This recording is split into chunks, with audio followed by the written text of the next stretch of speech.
Okay, hello everyone. Welcome back. This is video number 2 in our Marching Basics and Visual Program video mini-series.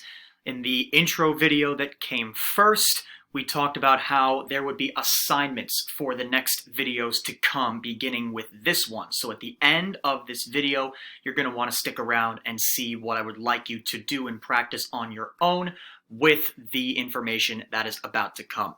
So what we are going to start with is some basics on posture. The goal for this video is to detail good posture and then eventually transition that into understanding the stationary positions and how to transition. So we begin with the posture. It's our building blocks. It's like scales for a musician playing in arcs. So we want to have good posture to benefit all of our stationary positions and our movement going forward. Posture is the key. With posture, the goal is to try and defeat tension. Tension defeats good sound. Tension defeats good marching style. So, posture will begin at the bottom and we work to the top. So let's start with our feet. And I'm going to lower my camera so that you can see. The feet begin, as I'll show you in a couple of different angles, heels and toes together. And obviously you can see my feet are parallel to one another. My legs are straight as I pan back up. From the hips, we extend. We want a long, tall spine. A visual I like to use is if there was a string at the top of your head and I were to pull and lift you just ever so slightly, how much would you increase in height? So expand up from the hips, long, tall spine, pull up. Roll your shoulders. This is a good check for you to do on your own. A lot of people carry tension in their shoulders, their neck, and their upper back. I do as well. And I always like to do a quick roll of the shoulders to make sure they are down and back at their lowest point. If your shoulders are slightly back as well as down at their lowest point, what that will naturally do is have your chest come forward. And when your chest comes forward, your stomach will naturally come in. This upper body posture exudes strength and confidence, as well as allows you to be very open to present your upper body and eventually your horns to the audience. So let's review so far from the bottom to the top. Feet parallel, heels and toes, legs straight and tall, hips expand, lift up with a tall spine, stomach in, chest out, shoulders back and down. Lastly, we want our chin and our head raised slightly up.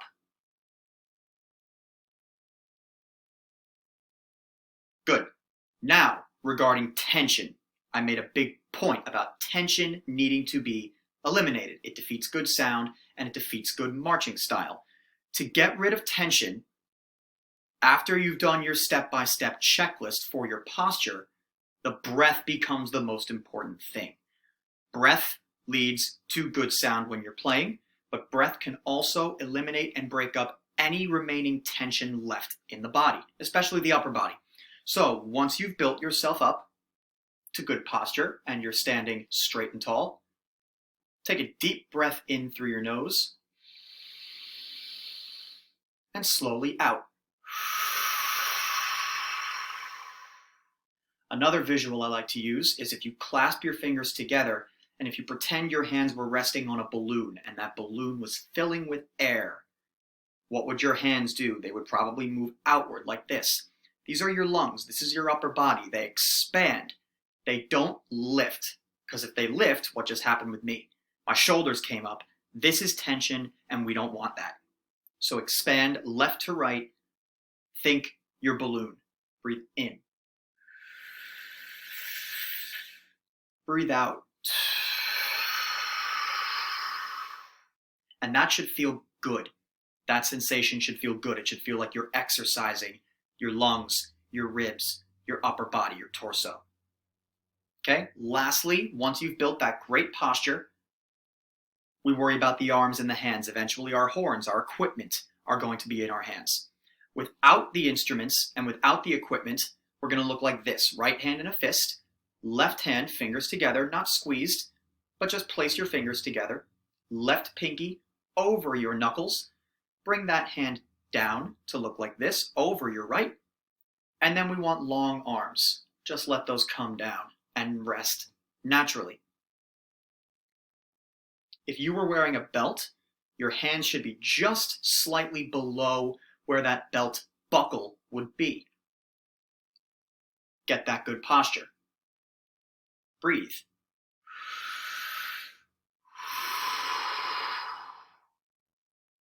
This position is called standby. To get called to this position, you hear the command, stand by.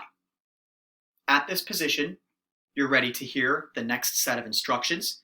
That should be a clue to you that we are ready to perform something, that an action is ready to be called. So if you're in standby, you are ready for anything that comes next. It is an attentive, open, listening position, and you need to exude strength, and you need to be still without tension. So let's get some equipment into our hands now. We'll start with winds. I have a trumpet here. The key, adding any piece of equipment in, is going to be understanding that posture remains the same.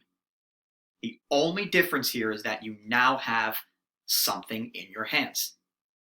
That is the difference. So let's go back to our good posture. Go through your mental checklist. Feet together, heels and toes. Tall legs. Lift from the hips. Tall spine. Stomach in. Chest out. Shoulders back and down. Chin up.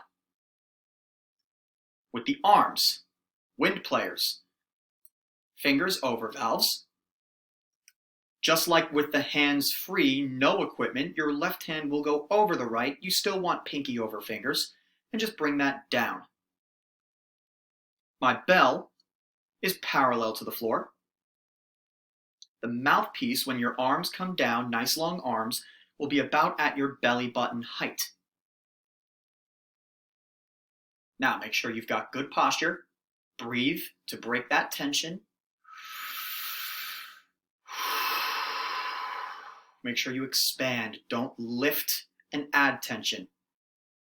One more.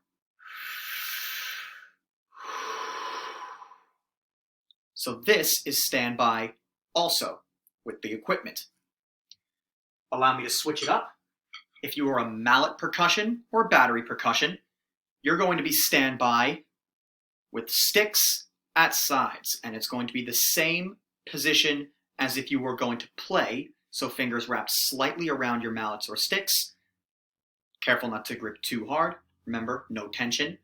And just keep those long arms down to your sides.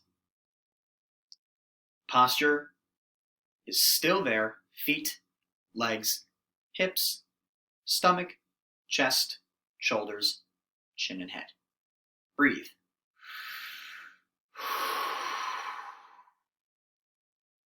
Good. For color guard, it will be the same, posture-wise. The equipment that you have in your hands will be parallel to you, touching the floor. Whether you have a flag, a saber, a rifle, I imagine it will most likely be flags that you will have with you when we do basics like this, and when we teach you how to march, moving forward, moving backwards, all that good stuff. But the flags, much like the wind player's instruments, will be straight up and down. Let's go into changing from the standby position to the next position that comes in the order, which is set. Now, set has two different positions, set horns down and set horns up. So from here, I'll be demonstrating completely with equipment in my hands. Let's go to standby, ready for instruction.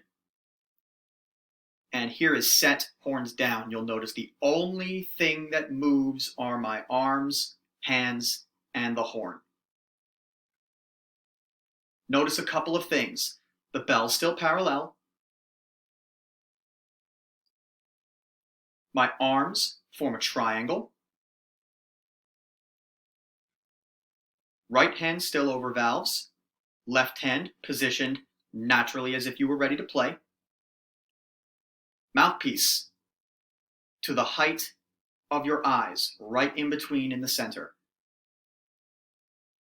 Keep good posture. Set horns up. Again, I'm going to show you from this angle so you can see the change. Is just going to move the instrument again. You're going to rotate your hands, wrists, and forearms so that the instrument comes up to playing position, and you want the bell 10 degrees above parallel so that when you play, your sound reaches your audience. Keep those shoulders down. It's most important in this position. Check your feet, legs, hips, stomach, chest, shoulders, chin, and head.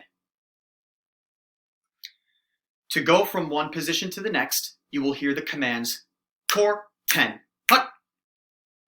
To go from standby to set horns down. From set horns down to set horns up, the command is core horns up.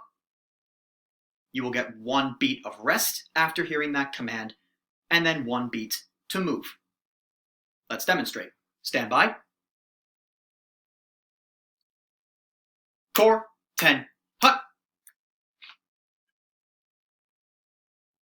Core horns up.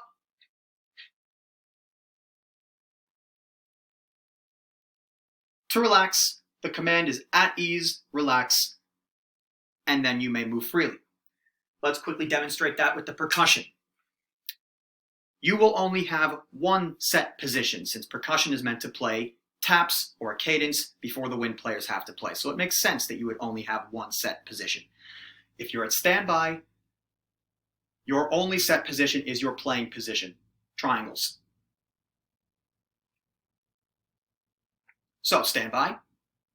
When you hear the command core 10, hut, move.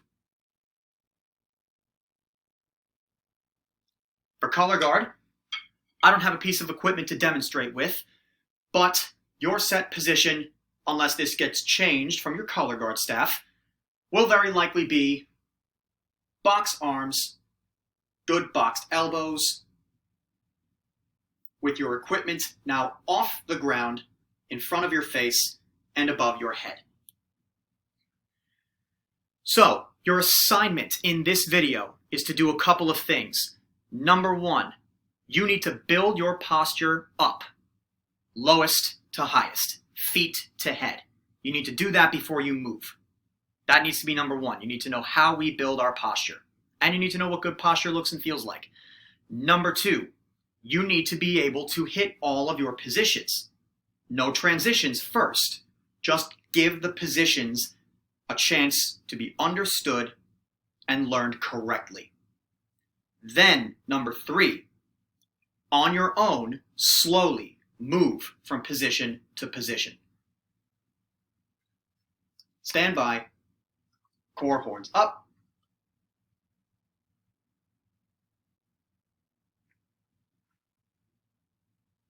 And practice that on your own. So the assignment is threefold. Build good posture, understand each positions without transitions, and then layer the transitions in. Thank you, everyone. We have one more video in this series, and that will be marching basics, marking time, moving forwards, and halting. I will see you then. Thank you for watching. Think of Scotland.